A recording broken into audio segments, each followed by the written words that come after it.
Meu nome é René Ariel Dotti. E quando me perguntam onde eu nasci, eu digo que nasci a 200 metros, onde o Papa João Paulo esteve aqui quando rezou a missa, em frente ao Palácio do Governo. Ali se estendeu um altar para que ele rezasse a missa. Então eu nasci na Marechal Hermes, portanto dentro do próprio Centro Cívico do Paraná. Estudei aqui em Curitiba também, no Grupo Escolar Prieto Martinez, depois fiz ginásio, uma parte dele no Colégio Estadual do Paraná, e ingressei em Direito em 1954. Durante o tempo do meu curso de Direito, em 54 até 58, nós vivíamos, estudantes, professores, um ambiente, digamos assim, pleno de liberdades, porque era o tempo do governo Juscelino Kubitschek de Oliveira. E nós desfrutávamos de liberdade, de direitos e de garantias. Tanto é assim que na Faculdade de Direito, eu pertencia até a um dos partidos dentro da Faculdade de Direito, eram 3 partidos, e eu participava de um deles. E a nossa liberdade era plena para discutir, inclusive, os temas mais importantes, não só os temas de interesse acadêmico, universitário, mas temas políticos também. Lembro muito bem da liberdade que nós tínhamos em relação aos debates nas assembleias do Centro Acadêmico Gusimas. Jamais passou pela nossa atividade de estudantes universitários o temor, por exemplo, da repressão em relação à liberdade de convicção política e ideológica. Tudo isso surgiu a partir de 1961, quando nós acompanhamos, agora eu já advogado, então, a renúncia de Jânio Quadros e a tentativa de militares de impedir que o João Goulart assumisse o governo para o qual foi eleito como vice-presidente. E saímos aqui, lembro que Iberê de Matos era o prefeito municipal de Curitiba, em 61, e ele liderou um movimento, uma marcha, da qual eu participei também, Marcha da Legalidade, para que houvesse, a população se sensibilizasse. Isso ocorreu em várias partes do país, no sentido de influenciar o pensamento cívico nacional de que não deveria haver ruptura do processo democrático. Isso ocorreu possivelmente lá em julho, agosto de 61, e depois nós sabemos que em começo de setembro, com o parlamentarismo votado à última hora no Congresso Nacional, se permitiu então que o João Goulart assumisse o governo. Veio então da China, onde ele estava, para assumir o governo com a mutilação institucional do regime, porque do regime presidencialista se passou para o regime parlamentarista. Tínhamos, no entanto, a figura do primeiro-ministro da extraordinária figura de Tancredo Neves. E nós aí, então, já advogados, participávamos de movimentos como, por exemplo, do Brasil-Cuba, o Instituto Cultural Brasil-Cuba, que reagiu no final dos anos 50 contra a ditadura de Fulgêncio Batista. E nós, de uma linha de advogados e de jornalistas, que nos preocupávamos com os problemas de natureza político e econômico de Cuba, torcíamos para a vitória de Fidel Castro, que ocorreu em 59. Criamos, então, participei da criação de um movimento em favor, um movimento cultural, Centro Cultural de Cuba. Eu era, inclusive, orador desse Centro Cultural. Pois bem, não podíamos nós imaginar, participamos, inclusive, de um movimento, acompanhei o movimento da legalização pelo Partido Comunista no Brasil. Embora eu não fosse um militante neste projeto, eu acompanhei esse projeto porque muitos meus amigos jornalistas e advogados dele participaram. Era uma colheita de assinaturas para digamos assim, a restauração do Partido Comunista do Brasil, que foi extinto a partir de 47 pelo Superior Tribunal de Justiça, Superior Tribunal de Justiça, Eleitoral, melhor dito, Tribunal Superior Eleitoral, em face da declaração de que os partidos comunistas iriam ficar na ilegalidade, na marginalidade. Então esse movimento, lembro bem de 62, é pela restauração, da recriação, a restauração, portanto, melhor dito, do Partido Comunista no Brasil. Quando surgiu a ditadura militar, nós já pronunciávamos esta ocorrência, porque na época, inclusive, eu colaborava no jornal Diário do Paraná e tinha uma atenção muito clara, muito presente sobre os acontecimentos nacionais e internacionais e que se formava, portanto, um movimento internacional contra os programas desenvolvidos pelo governo João Goulart. Em 63 foi restaurado o presidencialismo através de um plebiscito. Eu votei nesse plebiscito pela restauração do parlamentarismo. Eu lembro bem que eu estava passando os dias na praia e estava lá em Itajaí e votei em favor da restauração do presidencialismo. Mas víamos que as reações contrárias à política, digamos assim, a política agrária, inclusive, desenvolvida por João Goulart, sofria uma resistência muito grande de grupos e de pessoas. E com muita inquietação, passamos a acompanhar, depois do dia 31 de janeiro, 31 de março, melhor dito, a passeata chamada da Família com Deus pela Liberdade, que foi motivada, ou pelo menos estimulada, por movimentos feministas de São Paulo, onde se dizia que era preciso lutar contra o comunismo que estaria se infiltrando no Brasil. A partir de então, nós sentíamos a insegurança política do regime e com as suas contradições profundas, porque no mês de março de 1964, o então governador Ney Braga havia recebido no Teatro Guaíra o ministro Darcy Ribeiro, que era ministro, se não me engano, da Educação do governo João Goulart. Então estava, portanto, o governador Ney Braga junto com um prócer do governo federal, que era indiscutivelmente uma das figuras mais importantes daquela política de João Goulart relativamente aos problemas do campo, etc., e a distribuição melhor de riqueza no país. Percebia, portanto, esses movimentos muito acentuados de resistência ao governo João Goulart.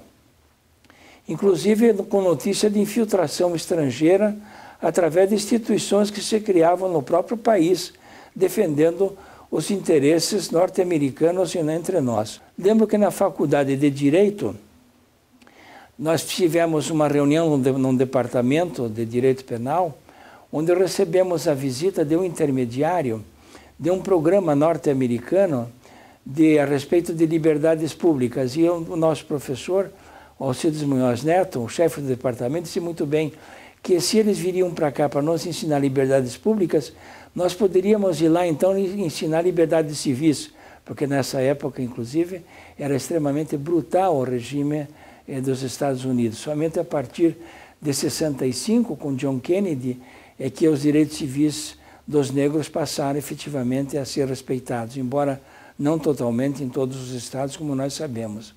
Mas criou-se, portanto, a partir daí, digamos, um ambiente de absoluta insegurança para as pessoas. Eu lembro no meu escritório que, nos primeiros dias já, eu recebia a visita de familiares de um oficial da base aérea que estava preso, em razão do novo regime. Claro, como advogado, tentei ir até a base aérea para tentar uma entrevista com ele, que não consegui. Mas, a partir daí, isso me envolvi já na defesa de acusados políticos, inclusive de dirigentes sindicais. Eu lembro de um deles chamado Mário Pan, que era presidente do Sindicato dos Ferroviários em Curitiba, que estava preso já na prisão provisória de Curitiba, junto com o nosso querido amigo, o livreiro Aristides Vinholes.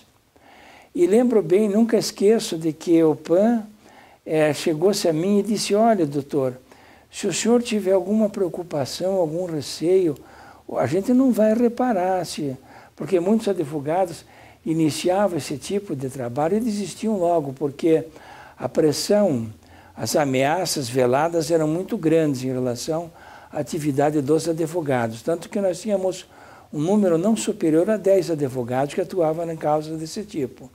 E eu disse para o Mário Pan que não, que eu me sentia à vontade, e mesmo me sentia muito à vontade, mesmo porque durante o tempo da faculdade eu estudei muito direito civil e direito constitucional. E para mim era um abuso aquilo que estava ocorrendo em relação às diversas pessoas. E passei a atender, então, gratuitamente, porque eu achava que a defesa da liberdade de perseguidos políticos era um dos deveres institucionais da advocacia, além, digamos, de um compromisso moral e compromisso social que o advogado deve respeitar e deve atender. Quantos anos o senhor tinha? Eu tinha 27 anos de idade, 26 anos de idade. E então comecei intensamente a promover essas defesas, acompanhando também pessoas nos chamados inquéritos policiais militares, os IPMs, que no início essas investigações estavam sendo feitas pela Polícia Civil, mas logo depois elas foram retiradas da competência da Polícia Civil para ficar com o Exército. Então eram o DOPS, a Delegacia de Ordem Política e Social, do delegado Osias Algauer, que era o braço da ditadura militar no Paraná, especialmente em Curitiba. Mas os inquéritos policiais militares eram comandados, presididos por militares. Então, lembro bem que havia divisão, por exemplo, o IPM dos jornalistas, o IPM dos professores, o IPM dos bancários, divididos por setores. E havia, inclusive, esses inquéritos policiais militares que contavam com prisões temporárias de indiciados políticos. Pois bem, nós tivemos, então, a partir de 67, porque de 64, 65, já foi o tempo dos inquéritos policiais, militares, e que passavam já para a Justiça Militar também. A Constituição Federal, havia uma lei de 1953, Lei 1502, de 1953, que estabelecia que quando houvesse um problema de subversão à segurança nacional, estes fatos seriam julgados pela Justiça Civil. Mas isso foi rapidamente modificado para transferir para a Justiça Militar todos os casos atinentes à chamada subversão. E nós acompanhávamos na segunda fase do processo, porque na primeira fase nós não tínhamos muito a fazer. Nós quando muito podíamos indicar algum indício, algum meio de prova, algum documento, mas com a maior restrição possível, porque esses inquéritos eram inquéritos sigilosos, promovidos por militares, que tinham, inclusive, aqui no prédio, no edifício ASA, num dos andares do edifício ASA, havia um núcleo da ditadura militar que funcionava como uma espécie assim de, digamos, como é que poderia dizer, de um banco de informações e de atividades ligadas à repressão. Mas na segunda fase do processo era desenvolvido na auditoria, onde havia, portanto, um promotor militar e a auditoria composta de um juiz civil e 4 militares. Dependendo da patente do acusado, se ele fosse militar, por exemplo, como coronel, então o conselho era presidido por um general. Mas, via de regra, o conselho era presidido por um major do Exército e composto por capitães. E nós passamos, então, a atender, a ouvir testemunhas da Justiça Militar. Lembro que um dos incidentes na época foi quando um colega nosso, professor Lamartine Correia de Oliveira, nós éramos, eu reafirmo, não mais do que 10 advogados nesta área. E o professor Lamartine Correia de Oliveira Lira defendia um dos acusados. Nós tínhamos ali o professor Antônio Ciro Breda, o doutor Hélio Naresi, o Demar Teixeira Soares, lembro bem do... Bem, logo mais eu me recordo de outros 2 ou 3 nomes. Antônio Ciro Breda, sim. Isaurino Gomes Patriota, não, Isaurino não. Mas era um outro colega nosso, advogado muito corajoso. Pois bem, o Lamartine estava formulando perguntas a uma testemunha. E depois de uma segunda resposta, o Lamartine insistiu na pergunta porque queria esclarecimento. E o coronel que presidia o conselho disse que estava indeferida a palavra. E o Lamartine insistia, dizendo que era muito importante esse esclarecimento, e falou alto. E como o coronel entendeu como fosse um desacato a ele, e decretou a prisão do Lamartine em plena audiência por desacato. Aí, eu e meus colegas nos reunimos, ficou aquele incidente, e eu disse assim, vamos dizer para ele que se Lamartine ficar preso, nós ficaremos também. Eu fui à tribuna e disse ao presidente, com todo o estilo, dizendo o seguinte, que ele não interpretasse aquilo do professor Lamartine como uma hostilidade ao Conselho, nem como um ato de insubordinação, mas que como um exercício natural e da advocacia que tem que ser exaustivo. E que nós, então, éramos solidários a ele porque sentíamos da mesma maneira. E que se ele estivesse preso, nós também estaríamos. Então, é claro que isso produziu o relaxamento da ordem de prisão. A partir daí, eu sugeri que meus colegas, todos nós usássemos nas audiências a beca nossa, ao argumento de que tem um valor simbólico muito grande, que o militar respeita a farda que ele usa, deveria respeitar também o nosso vestimento, nosso símbolo de traje, né? E assim foi feito, porque normalmente a beca era usada durante os julgamentos. E passamos a usar beca também durante as audiências, isto é, quando se ouvem testemunhas e não se está ainda julgando o caso. A auditoria militar ficava na Praça Rui Barbosa, num setor dentro de um quartel, o que criava, portanto, um ambiente absolutamente intimidador para todos nós, opressivo, né? E muitas vezes, durante o julgamento, terminados os debates, isto é, depois que falou a acusação, depois que falou a defesa, o conselho se reunia numa sala secreta. Não havia, como houve a partir de 88 com a Constituição, a possibilidade dos advogados acompanharem os votos na chamada sala secreta. Então nós ficávamos no auditório, o conselho se reunia numa sala, mas passado um certo tempo nós víamos a aproximação de PS, das polícias do Exército, soldados da Polícia do Exército chegando já para o prédio. E víamos então que haveria sentenças de condenação, porque de dentro da sala secreta havia o telefonema avisando da disposição, chamando já os policiais do Exército para comparecer.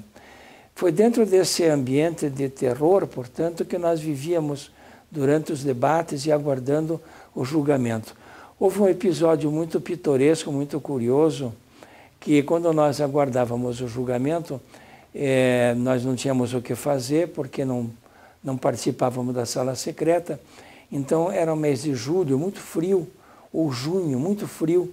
Nós descíamos, tinha um bar ali perto, mesmo na Praça Rui Barbosa, um bar ali perto. Então, nós descemos, eu, mais 5 ou 6 colegas, e disse assim, olha, nós não temos mais nada a fazer aqui, vamos tomar alguma coisa.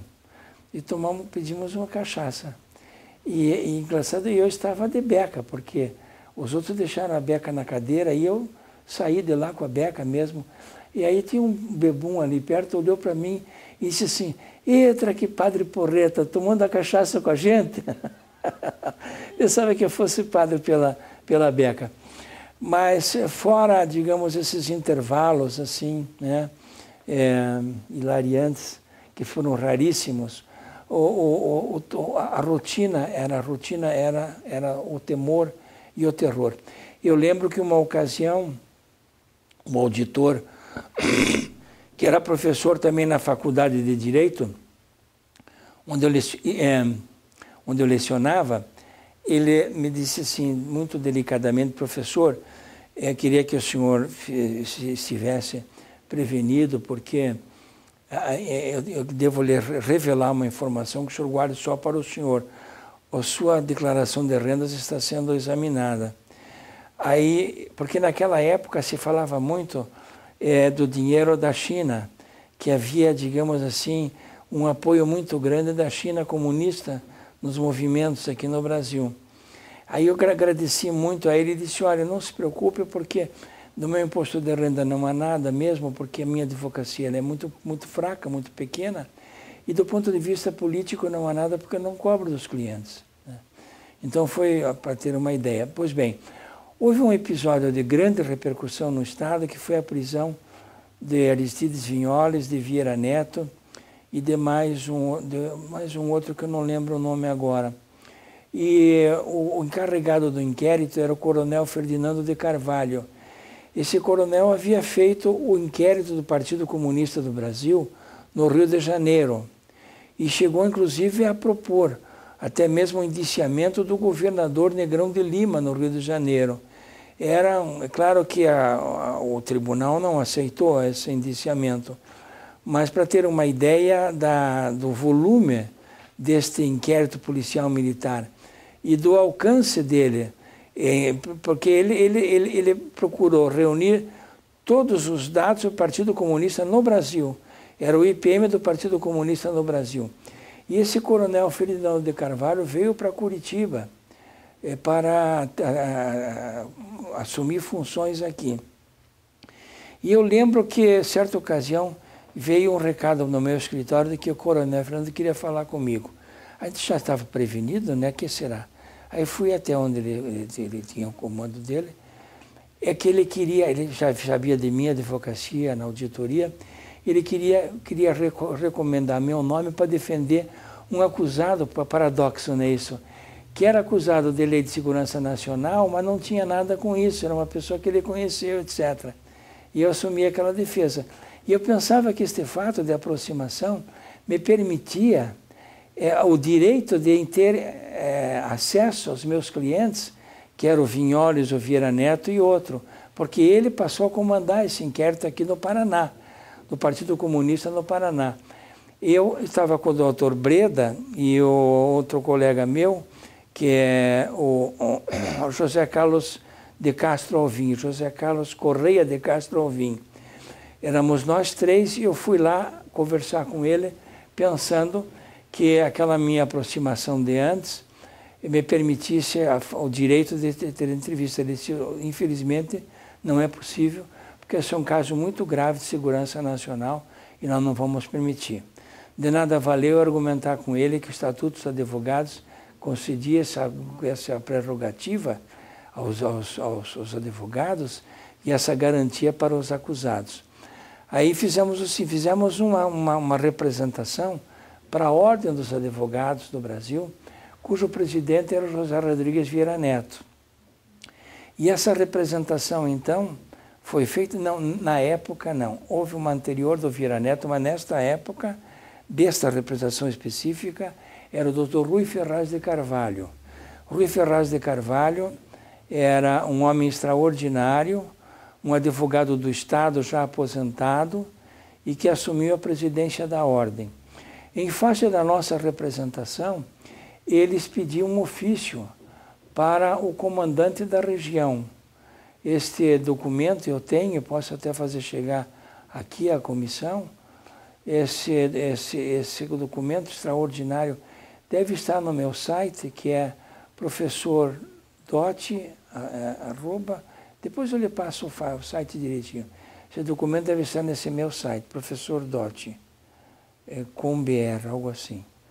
Pois bem, o doutor Rui Ferraz de Carvalho, nesse ofício dizia para o comandante da região que os advogados tinham o direito de se entrevistar pessoalmente e que ele então deveria determinar o inferior hierárquico dele, que permitisse essa entrevista, e deveria também responsabilizar o hierárquico, porque havia uma lei estabelecendo como abuso de autoridade essa atitude do coronel Fernando de Carvalho.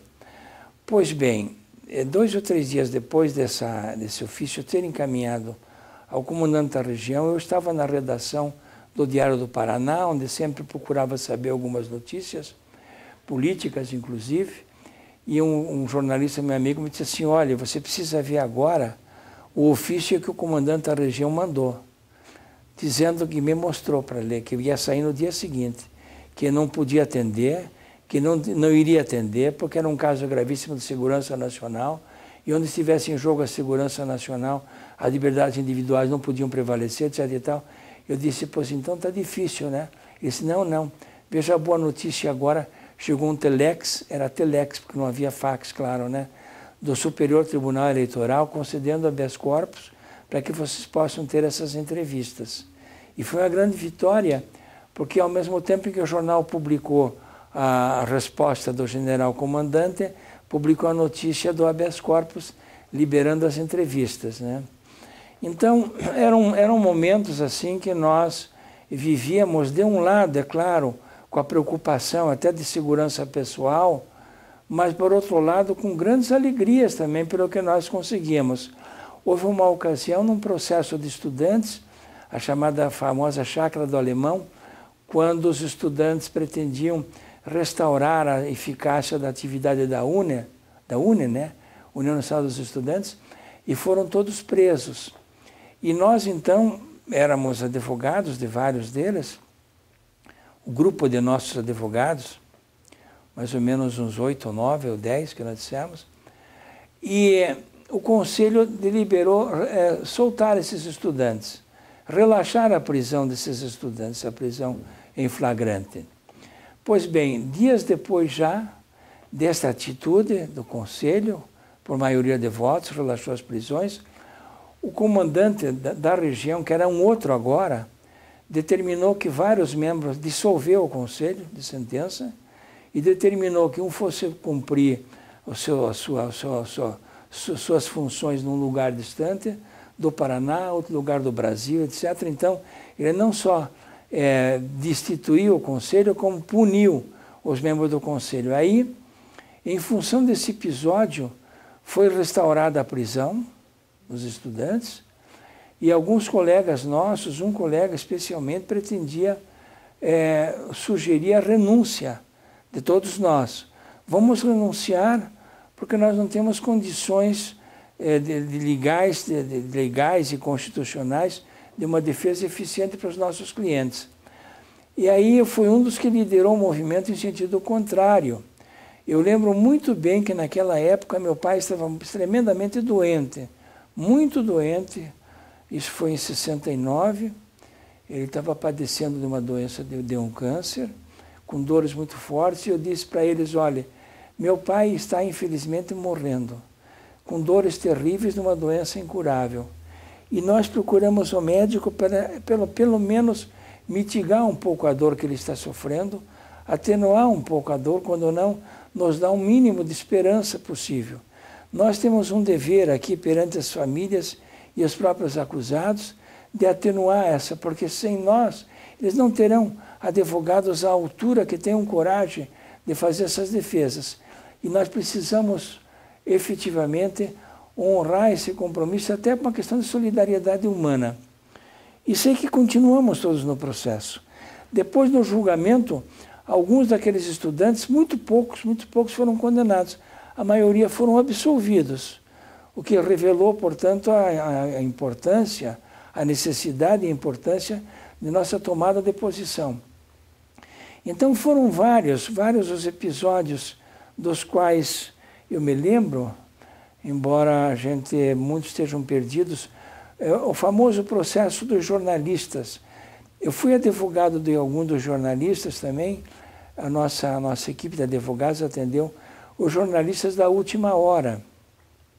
Por exemplo, Cícero Catani, Fleury, o Silvio Bach, o Luiz Geraldo Maza, vários jornalistas, eu tenho a respeito disso também um texto que eu posso fazer chegar a vocês sobre isto. Um artigo que eu publiquei num livro chamado Casos Criminais Célebres.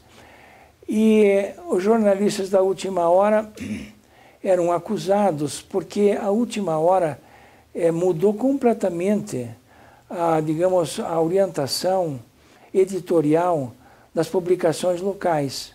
Ela veio com sua orientação de Rio de Janeiro e São Paulo, com o propósito mesmo de movimentar setores, núcleos sociais, núcleos econômicos, núcleos artísticos, para tirar o marasmo da província. E havia, é claro, o exercício da crítica vigorosa, em certas circunstâncias, contra o governo federal. Tanto que aí o jornal passou a figurar no índex do regime militar. E vários jornalistas foram presos. Presos, depois processados,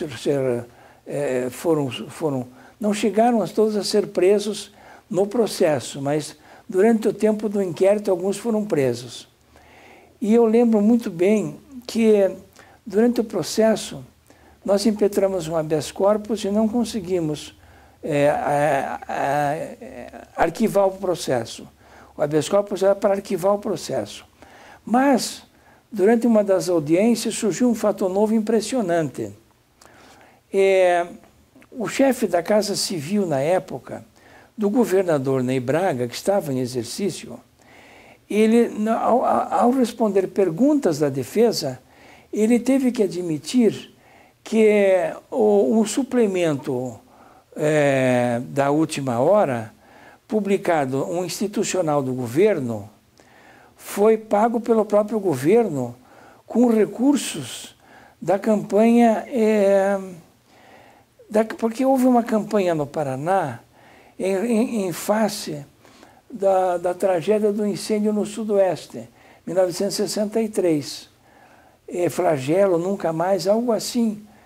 E este funcionário teve que admitir que parte da conta Flagelo S.A. foi para esse institucional da última hora. Ao mesmo tempo que estava sendo feita essa prova, logo depois de feita essa prova, o promotor que estava em exercício na auditoria militar era um colega nosso, advogado, que foi nomeado para exercer a função de promotor, Mansur Teófilo Mansur. Mansur Teófilo Mansur, em face daqueles dados, estava já preparando um aditamento a esse processo dos jornalistas, já indicando algumas testemunhas como Edgar Távora, para indiciar o governador Ney Braga e encaminhar o processo ao Tribunal Superior Eleitoral, porque caberia ao tribunal processar o governador do estado. E ele então fez um aditamento à denúncia para que o Tribunal Superior Militar incluísse o governador na denúncia e o processo prosseguiria contra todos os demais. Foi daí que um colega nosso, Odemar Teixeira Soares, fez um pequeníssimo habeas corpus para o Supremo Tribunal Federal, que foi concedido e arquivado o processo dos jornalistas sem que esse processo chegasse ao seu final. Dias depois daquela iniciativa do procurador, do promotor, então, Mansur Teófilo Mansur, aterrissou um avião aqui e levou todo o processo dos jornalistas para Brasília. E, em função disso, houve a concessão de um habeas corpus generalizado, acabou o processo jornalista dessa maneira. Muito contente para nós todos, né? Como é que o senhor, o seu escritório, o seu grupo era visto pelos outros advogados defendendo terroristas, expropriadores, comunistas? Como é que o senhor contornava isso, não só profissionalmente, e o temor, e provavelmente o senhor era vigiado pela sim, nós tínhamos uma solidariedade interna dos advogados que trabalhavam na auditoria. Então, nós promovíamos reuniões, e nessas reuniões nós, digamos assim, às vezes íamos jantar fora, e conversávamos, mas era uma forma, um núcleo nosso, de nós manifestarmos assim as nossas frustrações e as nossas alegrias. Os advogados, de modo geral, eles passaram a nos prestigiar a partir, digamos, de 72, quando aqui era presidente da Ordem dos Advogados, o doutor Hélio Naresi, e ele promoveu na Ordem dos Advogados uma reunião das subsecções do Estado do Paraná. Não eram tantas, mas eram, por exemplo, Londrina, Maringá, etc., Cascavel. E nessa reunião de presidentes das subseções do Estado do Paraná, da Ordem, saiu uma carta de Curitiba protestando contra o AI-5, uma atitude muito corajosa dos advogados. Então, nós tínhamos, em relação aos advogados, assim, eles tinham um sentimento de respeito muito grande para conosco, né? E muitos deles, até mesmo formalmente, nos cumprimentavam. Eram raros, porque sempre representavam um tipo de perigo, né? Estar aderindo ao inimigo.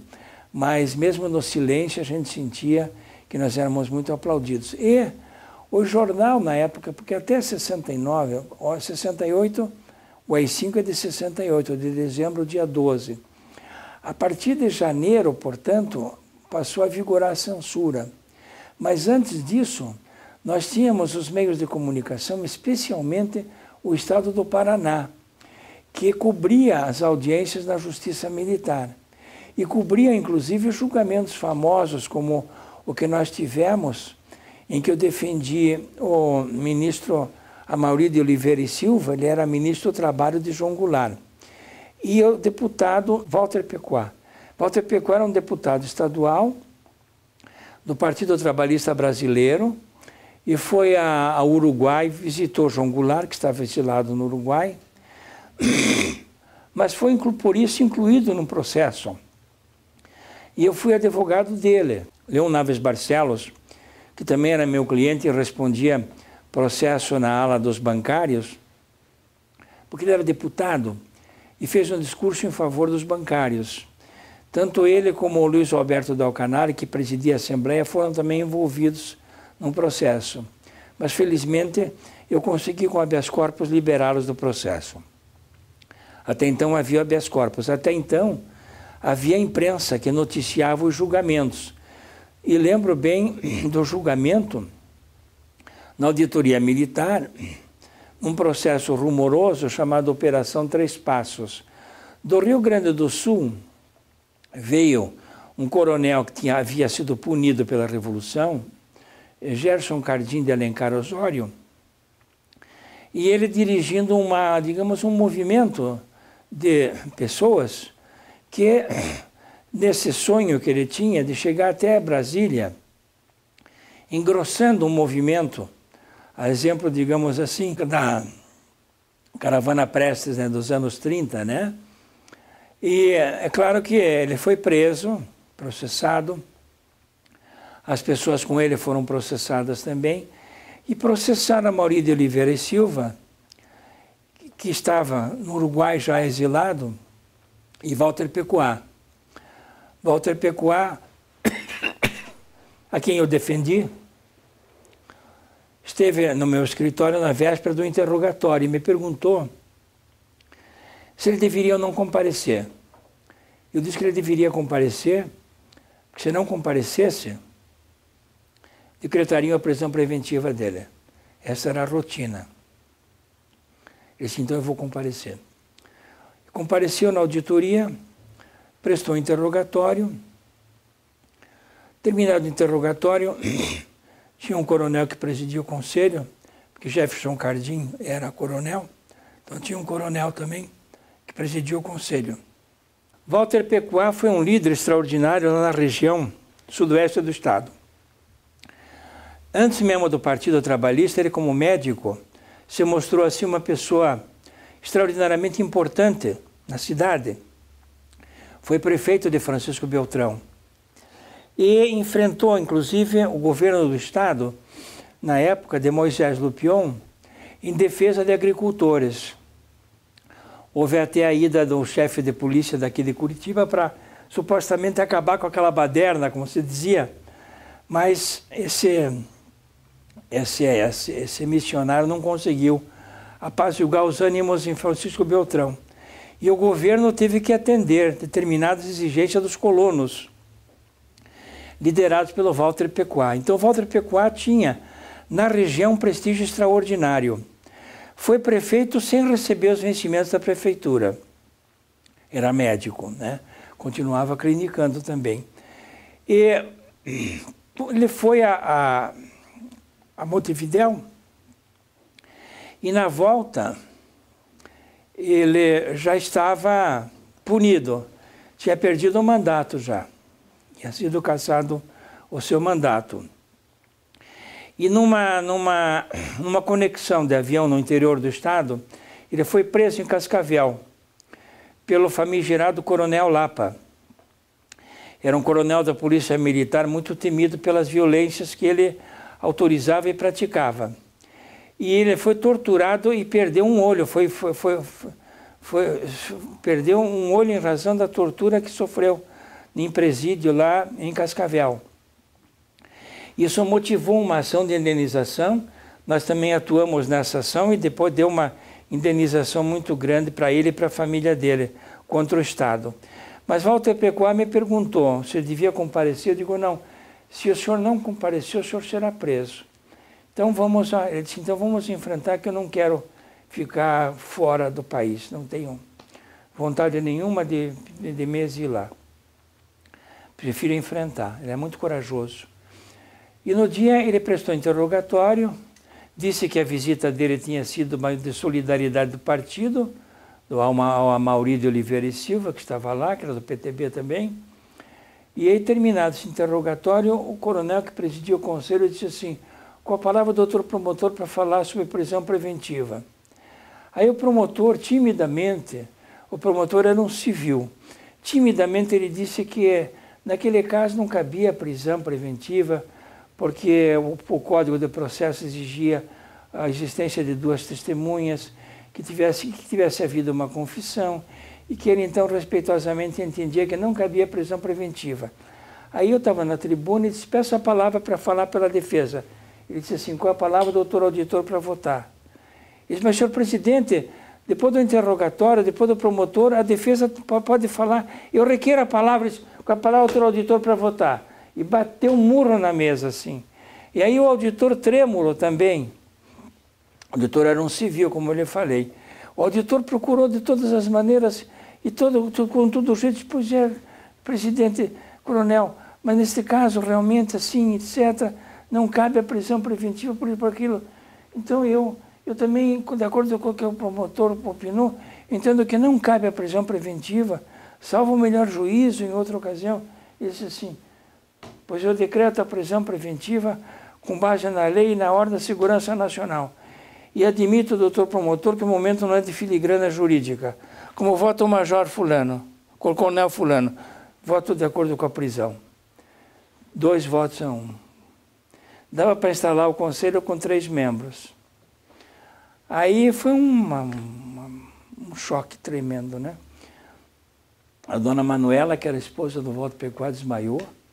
E, ao mesmo tempo, um cidadão se levantou, era um oficial da reserva, especialmente lá para levar o Walter Pequot até a prisão. Então eu fiquei profundamente desolado, abatido. Lembro que naquela noite mesmo, eu recomendo para todos os meus alunos, no curso agora de prática também recomendo, não façam recurso sobre a emoção de uma decisão contrária. Nós temos que trabalhar com a inteligência emocional. E naquela noite eu fiz um habeas corpus vigoroso e tal, e mandei para o Heleno Fragoso, que era o nosso correspondente no Rio de Janeiro, que o tribunal ficava no Rio de Janeiro. E o Heleno, meu grande amigo, me mandou depois uma cópia do habeas corpus, que ele reformulou em grande parte, né, porque estava cheio de excessos. E juntos fomos ao tribunal e foi concedido um habeas corpus para ele, na véspera de Natal até. Me parece que foi lá pelo dia 20, 21 de dezembro, que o tribunal deu habeas corpus com o seguinte fundamento. Por quê? Que depois que houve a prisão, eu fui ao escrivão. E era um senhor, o senhor Castro, extraordinariamente correto João de Castro, muito firme dos seus deveres, cumpria seus deveres à risca. Eu disse assim, senhor Castro, o senhor viu o que aconteceu, né, que eu pedi a palavra 2 vezes, o senhor viu o que aconteceu, eu gostaria que o senhor constasse isso dado. Ele disse, professor, eu sei como fazer. Então o senhor faz, professor, ele que não queria falar muito, porque o promotor andava rondando ali, tinha o promotor, outra pessoa rondando. Professor, eu sei cumprir minha função. E realmente ele fez consignar a nata dos trabalhos, que o advogado havia pedido a palavra, que não lhe foi concedida antes de ser decretada a prisão. E esse fundamento permitiu o habeas corpus em favor dele, né? E aí, no julgamento, o Walter Pecoa foi absolvido, o ex-ministro Amaury de Oliveira e Silva foi absolvido, e foi absolvido também, que eu atendi, o diretor superintendente da Eliseu Gomes Torres, superintendente da SUPRA, Superintendência de Reforma Agrária. A SUPRA era um dos órgãos mais visados pela repressão militar, porque era o órgão pelo qual se desenvolvia o programa, o projeto e o programa da reforma agrária. Eliseu Gomes Torres. Muitos anos mais tarde, agora 1996 mais ou menos, parece que foi aí, eu encontrei aqui no Tribunal de Justiça, ele era desembargador, é ainda, no Rio Grande do Sul, acho que se aposentou agora já, mas sofreu também, esteve preso um período, o Eliseu Gomes Torres. Eu lembro muito do Partido Comunista no Paraná, que foi o Vieira Neto, foi o Berek Krieger, foi o livreiro Aristides Vinholes.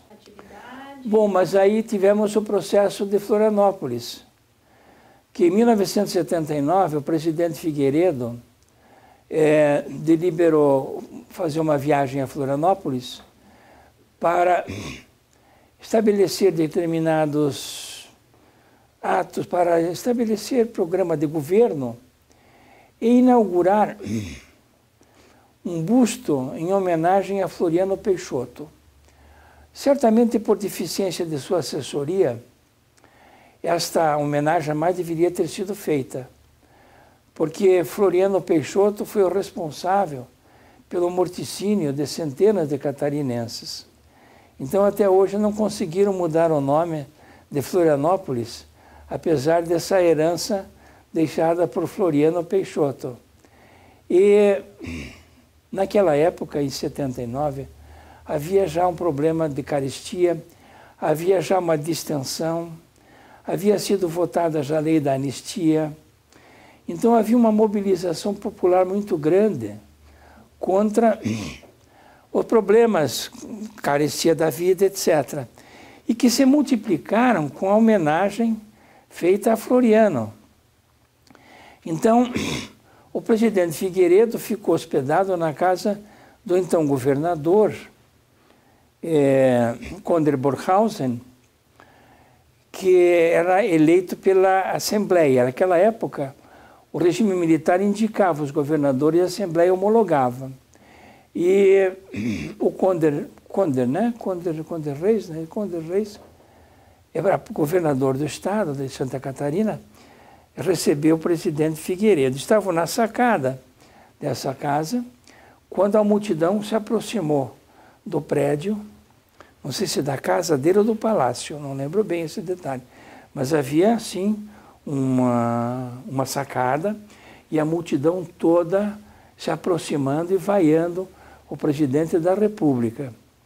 E, certa altura, o general Figueiredo resolveu descer para enfrentar o movimento. E aí houve digamos assim, um choque, né, entre a comitiva do presidente e o pessoal que está fazendo protesto, os manifestantes. E eu lembro que 7 desses estudantes foram filmados. E esses 7 estudantes foram processados na auditoria em Curitiba, porque Paraná, a auditoria compreendia Paraná e Santa Catarina. Então eles foram processados e eu fui também advogado nesta causa. O processo ocorreu em 79, 80 e em 81 eles foram julgados. E aconteceu algo interessante, porque o processo tinha o Herino Cláudio Fragoso, o José Carlos Dias, que recentemente foi ministro da Justiça, tinha o Dr. Vedequim, que foi senador em Santa Catarina anos mais tarde, Mário Simas, de São Paulo, e o julgamento, eu lembro que numa das audiências, compareceram na audiência o José Richa, que governava o Paraná,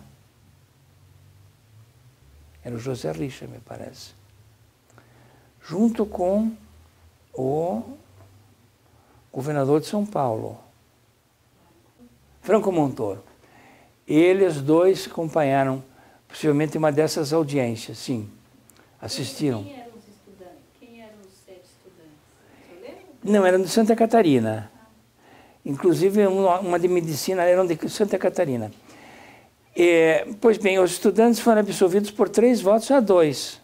E o interessante, também na sala secreta, nós soubemos depois, o interessante é que o presidente votava pela condenação, um outro seguia, o auditor, que era um civil, diferente daquele auditor antigo, votava pela absolvição, um outro votava pela absolvição, ficou só um capitão para decidir se condenava ou absolvia. E ele pediu tempo para examinar melhor o processo e votou absolvendo, contra o voto do seu superior hierárquico. E aconteceu uma cena muito interessante. Quando eles entraram da sala secreta e que anunciaram o resultado, que era de absolvição, a assistência, que era muito grande de amigos, de parentes, começou a cantar o hino nacional. E o que aconteceu? Os oficiais se perfilaram, porque afinal de contas era o hino nacional, que eles devem prestar obediência ao hino nacional. Então eles se levantaram e se perfilaram, ouvindo o hino nacional. Foi emocionante. O Ricardo Cocho fez uma matéria imensa sobre isso na Folha de São Paulo. E eu ouvi coisa pitoresca. À noite, quando nós saímos depois com os acusados, os estudantes, alguns advogados, fomos jantar fora, eu perguntei para a estudante de medicina como é que ela tinha, assim, atrevidamente esbofeteado dos membros da comitiva. Aí ela me contou, disse, professor, eu estava envolta na malta, essa expressão, a malta veio vindo, eu fiquei envolvida na malta, de repente eu vi aquele homem ali perto do presidente com uma orelha desse tamanho, eu disse assim, é minha, e dei a bofetada. E esta pessoa era o César Caos, que era ministro de Minas e Energia, e tinha orelhas muito grandes realmente, né? Eu sei que foi um episódio interessante. 25 anos depois da chamada Novembrada de Santa Catarina, porque foi em novembro de 1979, a Assembleia Legislativa de Santa Catarina prestou uma homenagem aos acusados e seus advogados. E dos 7 acusados, 2 já tinham falecido. Mas a médica estava lá agora, a médica já, a que deu a bofetada no ministro. E eu também estava, tenho até com muito orgulho uma placa da Assembleia no meu escritório mencionando esse episódio, né? Doutor René, vamos falar um pouquinho do seu contato com a tortura, né? Como é que o senhor encontrava essas pessoas? Nós tínhamos... Como é que era? Sim. Nós tínhamos 2 grandes problemas. O problema da tortura, pelo tempo em que ela demorava, e que nós não conseguíamos superar com habeas corpus, e o problema do desaparecimento. Havia casos de desaparecimento, então nós adotamos uma estratégia. Nós dávamos uma queixa de desaparecimento em uma delegacia de polícia. Nós sabíamos que, pelo nome que nós dávamos, esta notícia iria circular. E dava certo porque, a partir de então, depois de alguns dias, vinha informação para a família de que fulano de tal estava detido no quartel tal em função de problema de segurança nacional. Então, esse expediente funcionou. Um outro expediente funcionou em relação ao desaparecimento. Um outro expediente que eu e um colega meu utilizamos para despistar a interceptação telefônica foi com relação à prisão, que o DOPS queria a prisão de uma professora aqui em Curitiba, e ela trabalhava para a Comissão de Justiça e Paz. Juracilda Veiga, me parece o nome dela. E o Wagner D'Angelis me procurou para fazer a defesa dela, mas também para que ela pudesse sair de Curitiba, porque ela estava muito preocupada que tivesse que depor em São Paulo. E aí eu disse para ele, vamos fazer o seguinte, no domingo nós vamos manter uma comunicação telefônica, dando pistas de onde ela vai sair por segunda-feira. E aí combinamos eu com ele que nós iríamos falar no telefone. E realmente no domingo nós combinamos tudo como ela ia sair, de onde ela ia sair, só que ela saiu sábado. Então houve o êxito nisso. Pois bem, o caso maior de tortura que nós conseguimos evitar foi da nossa querida Flora Martins. O episódio dela foi doloroso, ela estava presa lá em São Paulo, veio trazida aqui para Curitiba, com uma comitiva de polícia militar, polícia do Exército, e eu fiz um requerimento para o Conselho resolveu relaxar a prisão que ela tinha aqui em Curitiba.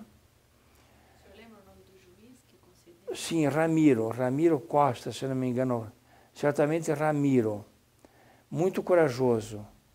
O Conselho revogou a prisão preventiva que tinha decretado, em função do interrogatório que ela prestou, e aí o doutor Ramiro assinou um alvará de soltura. E o militar que comandava aquela escolta disse que ela não podia ser solta porque ela precisava retornar a São Paulo, que ele tinha instruções específicas sobre isso. E ela sabia que era para ser torturada no DOI-CODE lá do Fleury. E aí o auditor teve uma atitude extraordinária. Ele ligou para o comandante da região e disse assim, general, eu estou com um problema muito sério aqui no... Eu vi o telefonema dele, que estava no gabinete. Eu estou com um problema muito sério aqui na auditoria. Nós temos um caso em que a auditoria resolveu relaxar uma prisão preventiva de uma acusada, foi expedido o alvará de soltura, o encarregado da escolta disse que não pode cumprir, porque tem que devolvê-la de novo a São Paulo. E ele não tem uma ordem escrita de autoridade judiciária nesse sentido de São Paulo. Aí o general disse assim, por gentileza, coloque ele no telefone. Aí o Ramiro foi lá fora, chamou e veio com o comandante da escolta.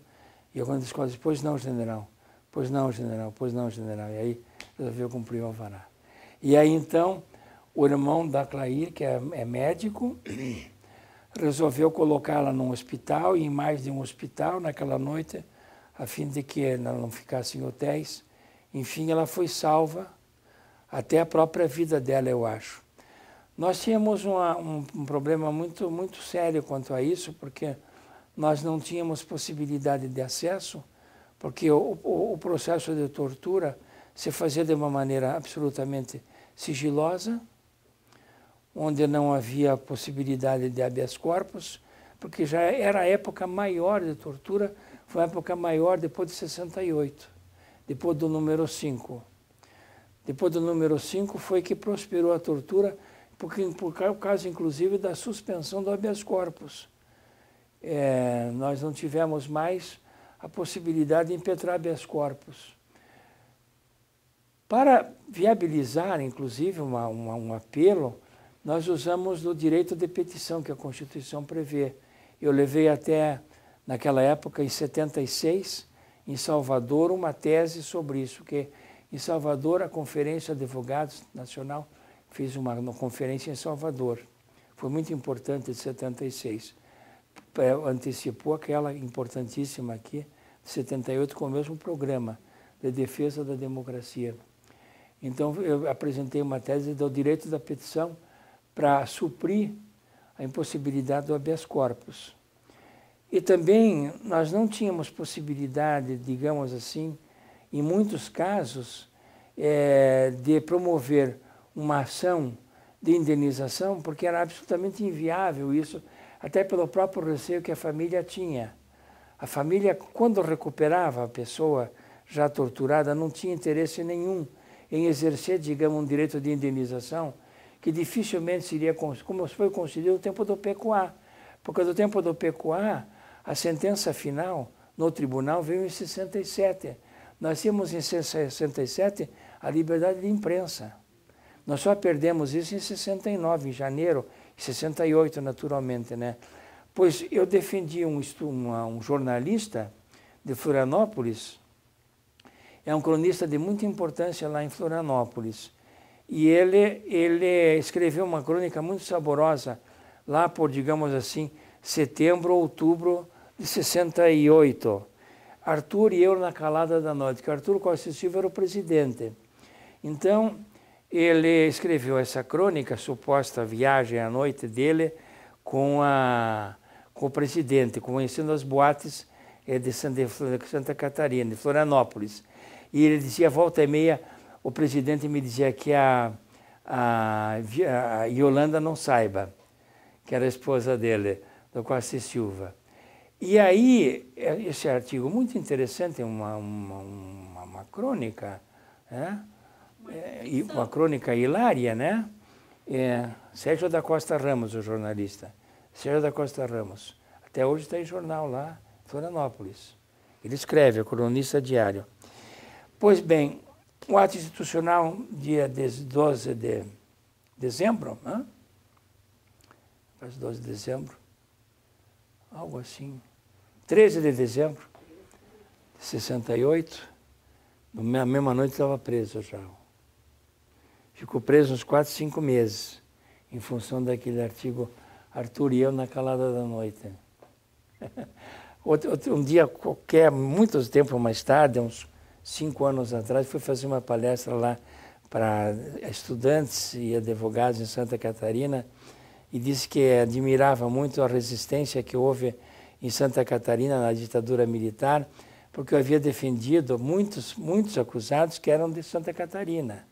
Muitos, porque a auditoria compreendia Paraná e Santa Catarina, né? E queria dar destaque a um deles, ao cronista, Sérgio da Costa Ramos, que teve uma atitude, e contei a história, né? Aí dias depois ele me telefonou, disse que escreveu um artigo, me mandou um artigo imenso sobre a minha luta na ditadura, Sérgio da Costa Ramos, né? Então nós tínhamos esses apoios, né? Compreende? E as pessoas respeitavam muito os advogados que estavam na auditoria. Não só naquela época, como depois também, né? Muito importante esses movimentos agora que nós temos e tudo. Depois, né? de 85? Pois 85 foi a última defesa nossa. Foi em fevereiro de 1985, na auditoria já no novo prédio, não mais na Praça Rui Barbosa, mas sim agora no prédio próprio da auditoria militar. Lá no Bacaxiri. Isso mesmo. E qual foi esse processo? É o chamado... pois o Santa Catarina denominou de novembrada. A novembrada porque aconteceu em novembro esse grande movimento de oposição ao governo, né? Mas nós chamávamos de processo dos estudantes de Florianópolis. Bom, aí o senhor veio à abertura, os presos políticos foram soltos, pena. E o que aconteceu de importante no nosso país foi o seguinte, eu quero deixar bem claro isso. Felizmente nós não tivemos, como na Argentina, uma revolução tão sangrenta posteriormente à ditadura militar, porque com a suspensão de direitos políticos, o governo militar ele marginalizava o cidadão, mas o cidadão tinha seu rol de amizades, tinha o seu círculo de amizades, tinha a sua atividade esportiva e não exercia atividade política mas tinha seu círculo de amizade e tudo, e convivia, sem que houvesse, digamos, o extermínio, como na Argentina houve muito, inclusive com assassinato de advogados, né? Exatamente. Então, o militarismo na Argentina foi extremamente mais cruel do que no próprio país. E mais ainda, nós tivemos em duas auditorias, auditoria de Recife e uma auditoria de Minas Gerais. Não lembro agora qual era, mas uma auditoria de Minas Gerais e de Recife que aplicaram a pena de morte, porque um decreto, esse decreto 969, decreto-lei de 1969, previa a prisão perpétua e a pena de morte. Então, essas duas auditorias chegaram a aplicar a pena de morte, mas houve um recurso e o tribunal militar, em vez de manter a condenação à pena de morte, converteu em pena de prisão perpétua, que depois passou a ser prisão temporária e depois veio a anistia. Então, a anistia resolveu todos aqueles casos de aplicação da pena de morte e pena de prisão perpétua. O senhor participou da construção da anistia? Não, Da lei? não. Como é que o senhor viu esse processo? Eu só acompanhei. Eu acompanhei e tem uma publicação muito importante do Senado em 2 volumes, onde tem a apresentação pelo presidente da comissão mista do Senado e da Câmara, que é um grande deputado federal de Alagoas.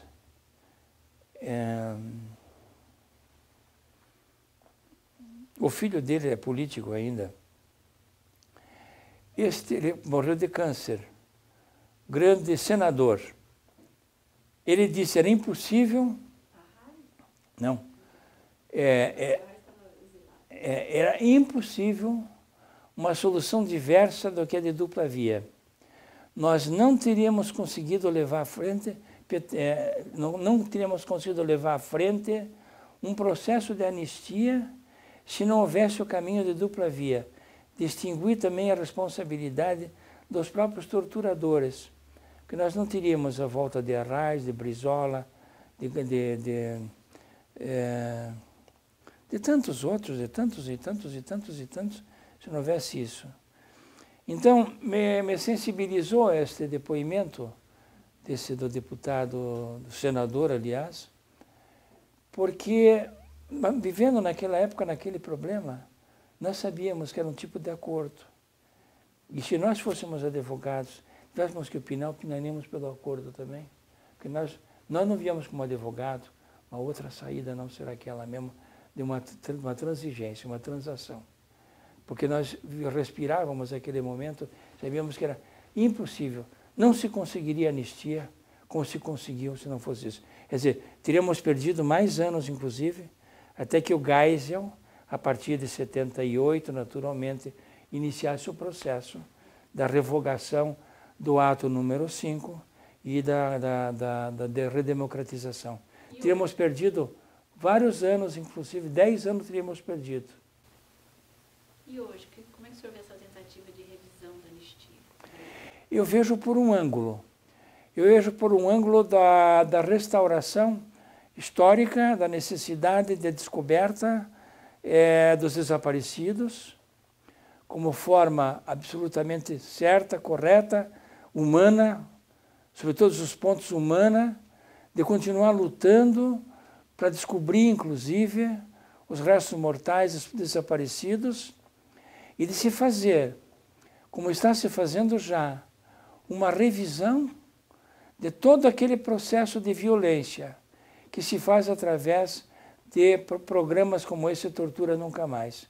Vejo como extraordinário o processo que se está estabelecendo dessa natureza, porque é muito melhor nós guardarmos a lembrança daquele episódio para que ele não se repita, do que nós tentarmos no judiciário obter a condenação daqueles remanescentes culpados, quando nós sabemos da absoluta inviabilidade disso pela prescrição. Porque a tese é no sentido de que a prescrição não ocorre quando a vítima está desaparecida, tese usada na Argentina, pelo Zaffaroni, inclusive, o grande jurista Zaffaroni, de que não corre a prescrição enquanto o sequestro estiver em curso. A pessoa não reapareceu do sequestro. Então é crime permanente, não há prescrição no crime permanente. Mas nós dizemos o seguinte, a anistia não é uma solução jurídica, a anistia é uma solução política. A anistia não tem um fundamento jurídico, ela tem um fundamento político, como a própria palavra está a indicar que é pacificação, que vem da Grécia. Anistia é a palavra grega que vem da Grécia, que significa a pacificação durante conflito generalizado ou conflito localizado. Então, eu entendo e participo, inclusive, pela Ordem dos Advogados, fui nomeado membro de uma comissão de levantamento, Tortura Nunca Mais, e quero cumprimentar a produção, o empenho desse levantamento para que as gerações do futuro tenham conhecimento e nunca mais se reproduza isso. Por que a cultura judaica reproduz permanentemente a violência, o morticínio do Holocausto, para que não se repita novamente isso? Então é a sabedoria, no meu entendimento, da cultura judaica que dissemina pelo mundo todo a luta, ou melhor, a chacina do Holocausto. Para terminar, então, doutor Renivaldo, se puder deixar uma mensagem final, revisitando essa sua história. Em primeiro lugar, de profunda gratidão por todas aquelas pessoas que colaboraram conosco naqueles anos, muitas delas que já não estão mais fisicamente conosco. A lembrança das grandes decisões do Superior Tribunal Militar, inclusive, que deu exemplo contra a violência institucionalizada, mesmo depois da ditadura militar.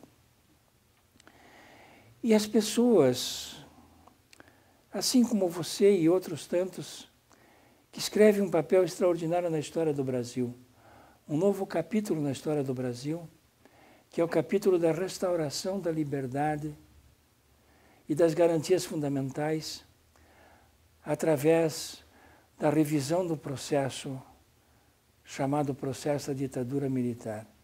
Essa é uma revisão fundamental para que as gerações do presente e do futuro jamais esqueçam o sofrimento, a luta e a reconquista das garantias fundamentais do ser humano. Isso deve servir de lição para o presente e para o futuro. E uma homenagem permanente, como homenagem póstuma àqueles que caíram durante o tempo dessa luta.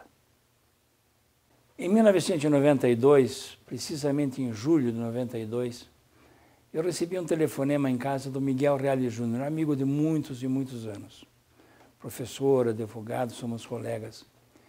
E ele me perguntou se eu estava acompanhando a CPI em relação ao PC Farias. E se eu tinha visto os depoimentos do PC Farias e de outros, etc. Eu disse, sim, eu estou acompanhando. Ele disse assim, você não acha que é um escândalo nacional isso está acontecendo? Eu disse, claro. Eu estou pensando, estamos pensando em fazer uma petição de impeachment do Collor. O que você acha? Você está de acordo? Eu digo assim, onde é o aparelho? Aí ele riu e disse assim, é na casa do José Carlos Dias. Eu digo, quando? Ele disse, depois de amanhã. Bom, isso é, digamos, uma terça-feira. Na quinta-feira eu estava lá na casa do José Carlos Dias, onde já estavam o Fábio Conder Comparato, estava lá o Dalmo Dallari, estava o José Gregori, o próprio Miguel Reale Júnior. E começamos a conversar, então, sobre a necessidade, a importância de uma petição de impeachment. Aquela foi a primeira reunião. A segunda reunião foi na casa do Miguel Reale Júnior, onde o assunto ganhou maior proporção e conteúdo. E na terceira reunião foi na casa do Márcio Tomás Bastos. Até então, a Ordem dos Advogados estava ausente disso. E o Estadão de São Paulo publicou num editorial porque aí vazou a notícia do fato da reunião, o Estado de São Paulo publicou num dos editoriais que aquele propalado impeachment era uma quimera de juristas.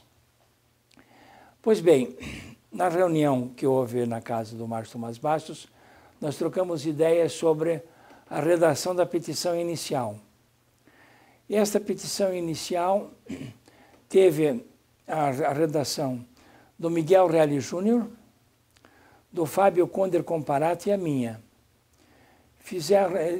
Demos as ideias, fizemos essa petição e o Miguel Reale Júnior levou para Brasília para ser assinada a petição, porque precisava assinatura de pessoa física. Então assinou o presidente da Ordem dos Advogados, Marcelo Levenere, e assinou também o presidente da Associação Brasileira de Imprensa, que era o extraordinário jornalista, já falecido, Barbosa Sobrinho. Essa petição foi encaminhada ao presidente da Câmara e agora estamos já em agosto. No dia do advogado, 11 de agosto, estou em Goiânia, fazendo uma palestra sobre a reforma do Código de Processo Penal, de cuja comissão eu fazia parte no Ministério da Justiça e na Escola da Magistratura. Terminada a palestra, eu disse, uma palestra para um grande auditório, com telões fora do auditório maior, etc. Eu disse, bem, esta é a proposta que nós fizemos na comissão para as reformas do Código de Processo Penal, da maior agilidade ao processo, etc., garantias aos acusados. Nós não sabemos o que o Congresso Nacional vai fazer com esse nosso anteprojeto, com esse projeto. Mas, de qualquer maneira, o nosso trabalho está feito. E por falar em projeto e anteprojeto, é já de conhecimento público que está em curso um pedido de impeachment do presidente Fernando Collor de Mello. Nós, em São Paulo, nos reunimos, e eu contei as reuniões, quem eram os meus advogados, e que nós nos reunimos e havia no início uma certa desconfiança sobre a importância daquilo, achando que era uma quimera de juristas, e afinal de contas a petição foi feita, o movimento surgiu e está na Câmara dos Deputados. Nós não sabemos o que a Câmara fará. Isso depende da dignidade da importância e do relevo da matéria e da independência dos deputados. Mas nós sabemos que a nossa profissão foi feita. O que nós sabemos é o que nós fizemos. E isto nós temos orgulho de dizer que fizemos. Aí o auditório todo se levantou e começou a aplaudir intensamente e disse, puxa vida, Goiânia é vizinha de Brasília, está pegando fogo a coisa, e pegou mesmo. Isso foi em agosto e logo em setembro veio a votação admitindo a abertura do processo.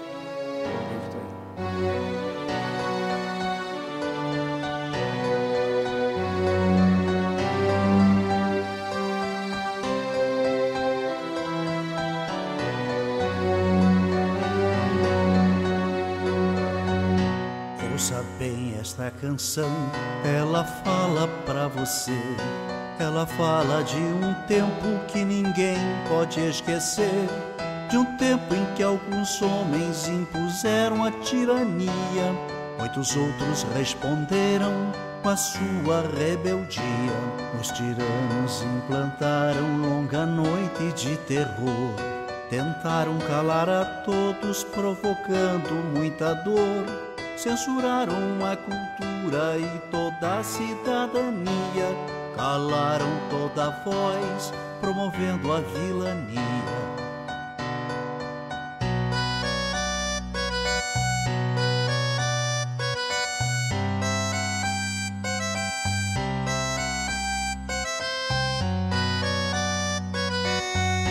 Pelas fábricas, escolas, nas ruas e construções, reagiu o nosso povo à violência dos grilhões. Resistiram estudantes, camponeses e operários.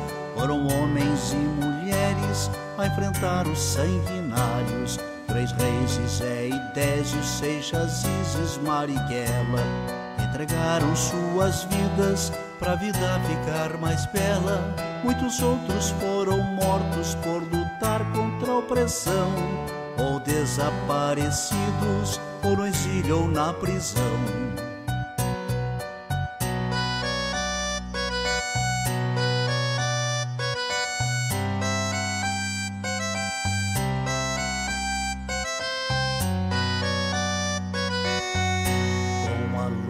Desses homens derrotou-se o opressor. Muito sangue derramado, muita lágrima e suor. Quem tem medo de retorno não se sinta equivocado. O terror que foi um dia poderá voltar dobrado. Só mesmo a vigilância de quem ama a liberdade poderá impedir que volte o império da maldade.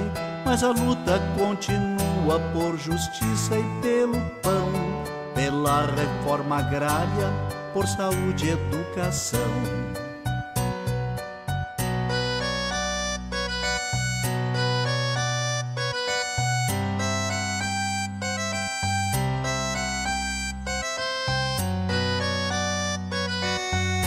A miséria ainda se espalha, a violência é assassina. Juventude sem futuro, a história nos ensina. Só unido nosso povo vencerá a exclusão. Um homem tendo por outro sentimento de união. O recado já está dado pro vizinho e seu irmão. Quando a luta cai, o outro estende a mão. Não se cale quem tem fome, quem tem sede de ternura, pois a vida favorece a quem luta com bravura.